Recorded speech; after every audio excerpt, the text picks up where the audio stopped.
Hola amigos, bienvenidos al canal. En el video de hoy vamos a hablar un tema que es los bobinados de los ventiladores de techo.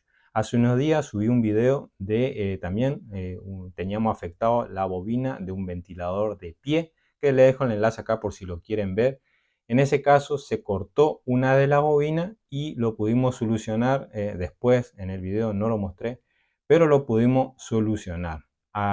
Lo que tuvimos que hacer fue anular una parte, pero lo pudimos solucionar. En estos casos, este bobinado le pasó lo mismo. Tengo varios videos o la lista de reproducción le voy a dejar acá por si quieren ver cómo reparar en sí estos bobinados, pero en este caso quería mostrarle este específicamente, mostrarle bien cómo pasa eso, digamos. Vamos a hacer un acercamiento porque podemos ver en esta parte acá donde está la bobina de trabajo. Acuérdense que la bobina de afuera es la bobina de trabajo y la bobina de adentro es la de arranque. En este caso vamos a hacer un acercamiento. Ahí se puede ver, se puede apreciar mejor y se puede ver bien el chispazo y lo negro. ¿Qué sucedió acá? Ahora, el problema es, uno dice, ¿por qué pasa esto? Acá se levanta bastante temperatura. Miren el color que hay del cable acá y miren los colores que tenemos acá. Estos mismos colores estaban acá, pero con el tiempo, con la misma temperatura que va levantando el motor, empieza a calentarse. Esto se calienta bastante y termina afectando, digamos, al bobinado, justamente donde está la unión del cable con el alambre de la bobina. Casi siempre pasa eso.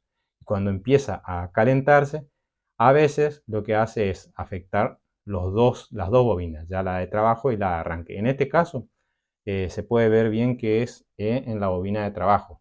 ¿Mm? Se puede ver bien y son estos dos. Lo que nosotros podríamos hacer, como ya le dije en varios videos, podemos sacar estos dos y podemos hacer una unión entre este y este. El tema es que estamos sacando dos vueltitas, digamos, varias vueltas, digamos, de lo que sería la bobina de trabajo. ¿El motor va a girar? Sí, por supuesto que va a girar. Lo que pasa es que va a empezar a hacer un pequeño ruido, porque cuando pase, digamos, por los campos, esto acá va a afectar, va a hacer un ruido, pero el ventilador le va a funcionar. Lo que se podría hacer, como esto es la bobina de trabajo, digamos, y están afuera, las podríamos hacer de vuelta y añadirle. Y si no, lo otro que nos quedaría es ver bien cuántas vueltas le podemos sacar a este y cuántas vueltas a este y hacer una unión, digamos, no eliminarlas completamente, que por ahí es siempre lo más fácil de eliminarlo, digamos, pero por ahí ya lleva más trabajo, digamos, hacer esto. Ahora, si cuando se quema, digamos, porque esto acuérdense que empieza a levantar temperatura justo donde está la unión, empieza a quemarse, a largar chispa y a veces puede afectar las dos bobinados. En ese caso tendríamos que ver si vale la pena repararlo, digamos, o eliminar las dos cosas. Ahora le voy a traer otro motor para que vean cómo yo le solucioné. Este es otro que también tuvo problemas y se cortó bien en la bobinita, digamos, en la puntita se quemó. Yo eliminé esa parte y la uní, por eso la pueden ver que está así y después yo le puse un poquito de Fastix para que no se mueva ahí. Este hace bastante que está así, funciona bien y si pueden ver acá, pueden ver que hay otro también que está quemado. Yo lo que hice en ese momento fue eliminar ese, no lo saqué, no lo corté, pero quedó anulado. En ese caso sería la bobina de arranque, ya que tendría unas vueltas menos, y la de trabajo sí, está completo, digamos, pero le tuve que hacer eso. Así que en este caso, este ventilador quedó funcionando bien. Ahora lo vamos a mostrar, van a ver que gira bien. Bien, ahí ya lo tenemos conectado.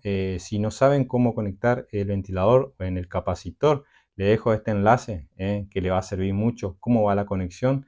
Ya le digo, tengo varios videos, pero ese le puede servir muy bien. Así que vamos a probar esto. Lo hacemos girar. Ahí pueden ver que está girando para el lado contrario. Pueden ver que está girando así. Y para nosotros tenemos que hacerlo girar al revés. Para eso lo único que tenemos que hacer es cambiar la posición de la alimentación del capacitor. Volvemos a conectar ahí y ahora probamos de vuelta. Tengan mucho cuidado siempre. Yo para una prueba lo voy a hacer así. Así que ahora probamos nuevamente. Ahí está. Y ahí pueden ver cómo funciona correctamente. Ahí lo paramos un ratito y van a ver que gira para el lado que es. Bueno, de esa forma ustedes pueden reparar lo que es la bobina del ventilador. Bueno, espero que el video le haya gustado, le haya servido. En sí era mostrarles sencillamente qué es lo que le puede pasar a lo que es el bobinado de estos ventiladores. Simple y sencillo, medimos, sería en donde va el capacitor, esas dos uniones. Si ya no tenemos una lectura es porque el bobinado está cortado. Y lo más fácil, al separar, nos vamos a encontrar que está quemado. Pero ya le digo, si uno quiere saber sin desarmar mucho, medimos dónde está el capacitor. Si ya no nos marca algo, el problema está en el alambre del bobinado. Bueno amigos, espero que el video les haya gustado. Nos estamos viendo en los próximos días con un nuevo video. Muchas gracias.